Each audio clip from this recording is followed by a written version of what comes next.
Welcome back to another episode of Dentside Depot. Today we're going to discuss what is the best transmission option for your 12-valve Cummins swap, as well as the best transfer case. So without further delay, let's get right into it here today. Now, I already have the transmission and transfer case installed in this truck, but I want to explain the process of how I selected my FUMMINS transmission. First of all, let's talk about the automatic transmissions. You have lots of options. Of course, you can go with the 4R100. You can go with the factory 47RE or 48RE for Dodge. You could also do a turbo 400. There are many options. That would be a factory option that could make sense. You could also do an Allison transmission as well. Now, here's why I do not personally like those options and personally did not go with those options, even though they could definitely work for you.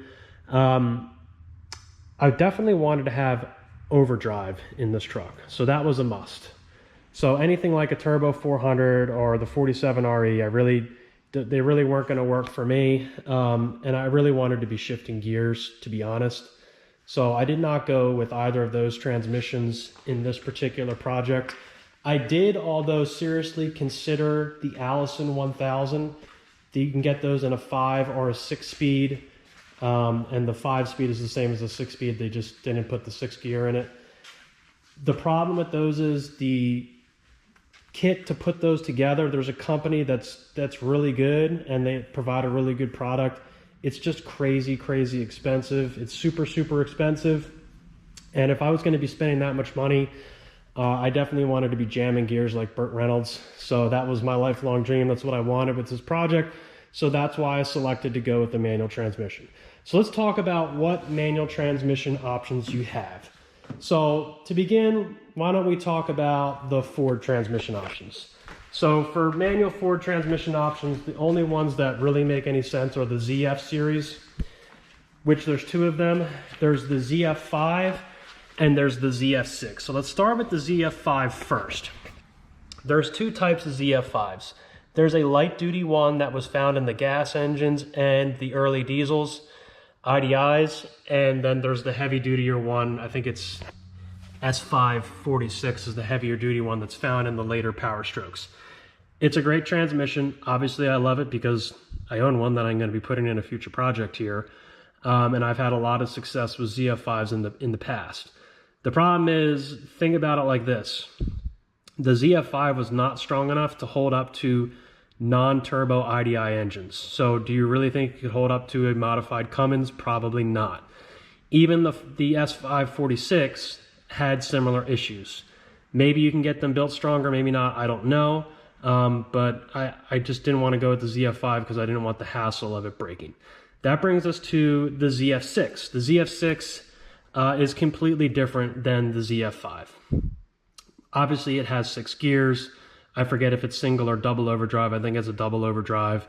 But the problem with the ZF6, when you're talking about a FUMMINS in an older Ford, is the case is absolutely monstrous in the ZF6. It's nothing like the ZF5 that will fit in an older Ford really with no problem whatsoever because they are a small case.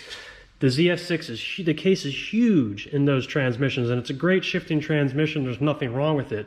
But the size of the case makes it almost impossible for you to fit it, especially inside a regular cab, but even so on a super cab, which has this hump in the back that allows for more space.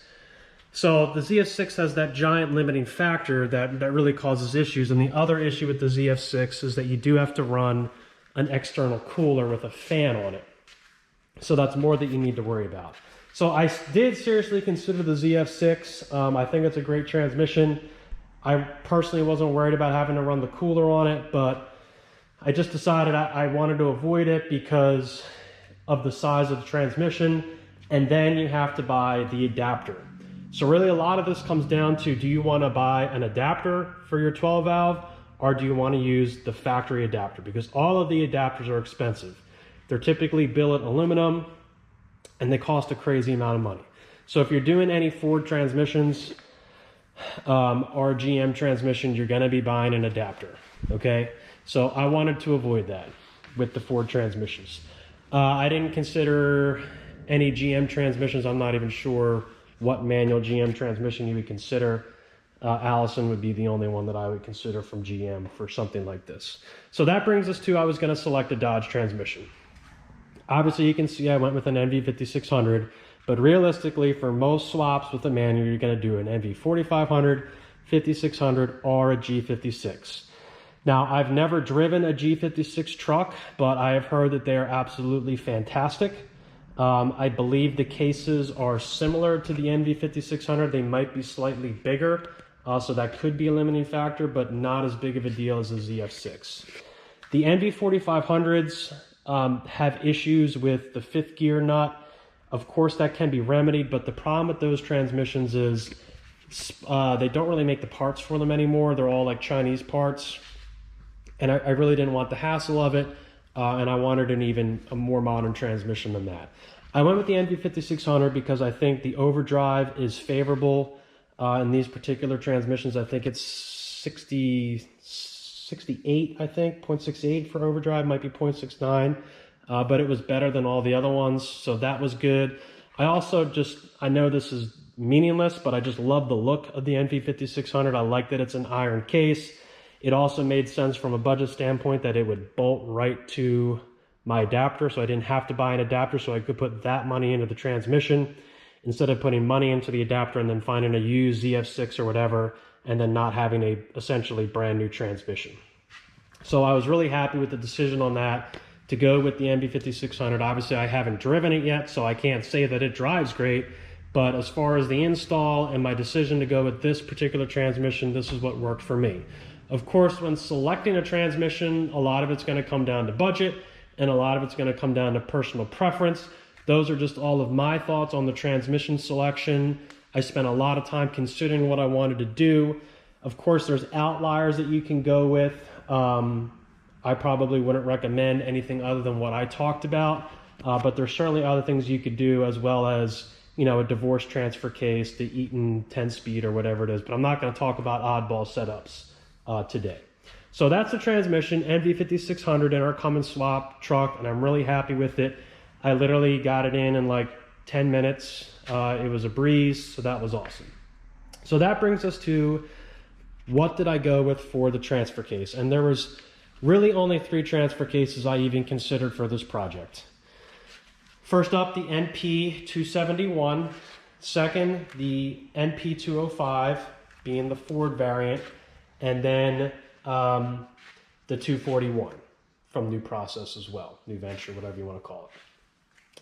So my original hope was that I would go with the NP271. So I bought a remand unit, thinking that it would fit because we have another project truck with a 460 that it fit just fine, but that didn't work out. The reason it didn't work out is because we have Auto World Conversions bracket on here, and although the bracket is perfect and I wouldn't change it at this point, the engine is only offset about a ½ an inch to the passenger side.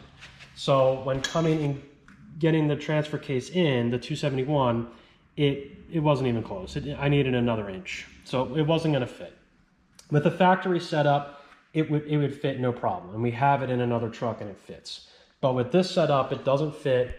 So it's a give and take. So NP205 was another consideration that I quickly didn't decide to go with, and the reason for that is going to be making big power with this engine. I would have had to do bigger input and output shafts from Northwest Fab. They're extremely expensive. I'd have to break the whole case down, clean everything up, which isn't a big deal. I just don't like to do it.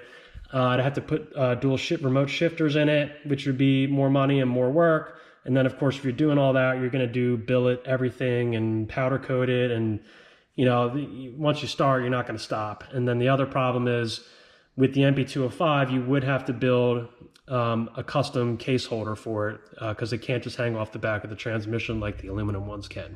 So a lot of cost, a lot of time, and more fabrication, none of which I wanted to do, even though this would be the strongest transfer case out of all of them. I just wanted to avoid that. Also want to note that this transfer case is also extremely strong, which is why I wanted to go with that as well, but that didn't work. So size, cost, time, fabrication, and that brings me to the compromise transmission or transfer case being the 241. The 241 is still a good transfer case. It's not the strongest, it's not the best. They do break, okay? But it slips right on and it actually fits. So that's kind of what it came down to. And I got lucky with this one.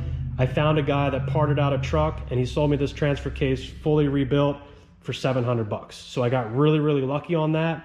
The other nice thing is, obviously it just bolts to the back of the transmission and you're done. And the other nice thing is the remote shifter. It just bolts in right here and it's just a cable that goes around and you just bolt it into your transmission tunnel cover and boom, you're done with that as well. So this was a very easy to go setup. And then the downside being that I will have to run GPS for my speedo, which I'm getting Dakota digital gauges anyway, so that wasn't really a big deal. But that's my overview of the transmission and the transfer case for this project. I'm really happy with how it's going. I hope you like and subscribe. Enjoy my content. We will see you in the next episode as we continue with our Cummins Swap Ford build.